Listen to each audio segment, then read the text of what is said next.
Hello বন্ধুরা, welcome back to my channel flavours by Shubhra. আজ তৈরি করব পেঁয়াজ লাচ্ছা পরোটা। অনিয়ন লাচ্ছা পরোটাটা তৈরি করার জন্য আমি এভাবে পেঁয়াজগুলোকে লম্বা করে কেটে নিয়েছি। কেটে সামান্য জল ঝরিয়ে রেখেছি। পেঁয়াজে দিয়ে দিচ্ছি লবণ। লবণ দিয়ে ভালো করে মেখে নেব। দিয়ে দিলাম লঙ্কা কুচি, দিয়ে দিচ্ছি অরিগ্যানো, দিচ্ছি চাট মশলা। চাট মশলাটা অল্পই দিতে হবে। সব কিছু দিয়ে পেঁয়াজগুলো ভালো করে মাখিয়ে নেব।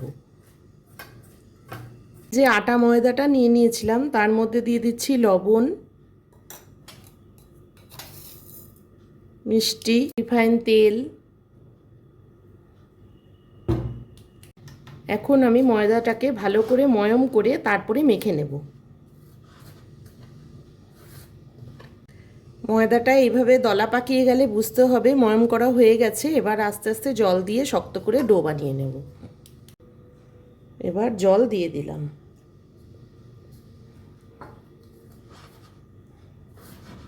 এভাবে আমার ডোটা তৈরি করা হয়ে গেছে।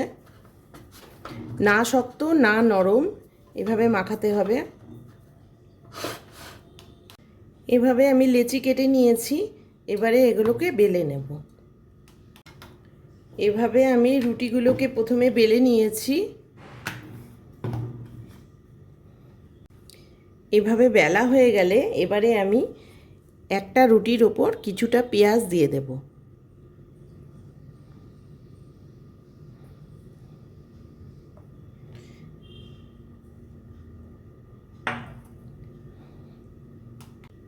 দিয়ে তার ওপর থেকে আরেকটা রুটি চাপা দিয়ে দেব।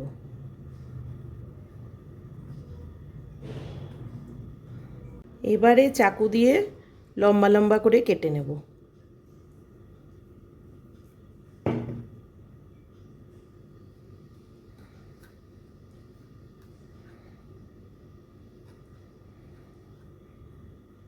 কেটে নিয়ে এক এক পার্টকে ভালো করে এভাবে মোড়াবো। এভাবে মুড়িয়ে নিয়ে চেপে বসিয়ে দেব। এইভাবে আগে রেডি করে নেব।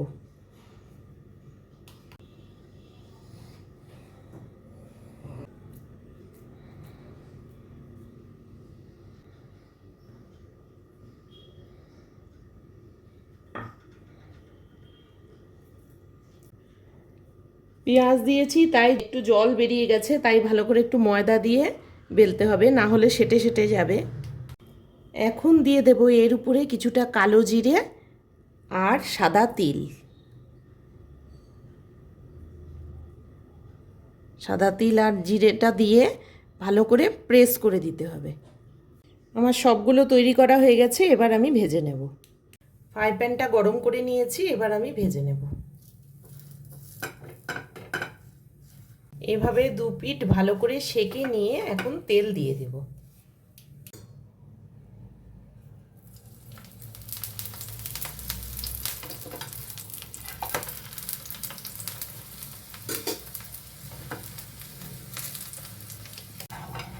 দু পিঠ ভালো করে সেঁকে নেওয়ার পর তারপর আমি তুলে নেব।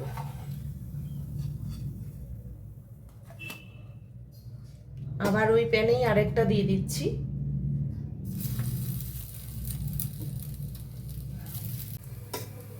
আবারও তেল দিয়ে দিচ্ছি।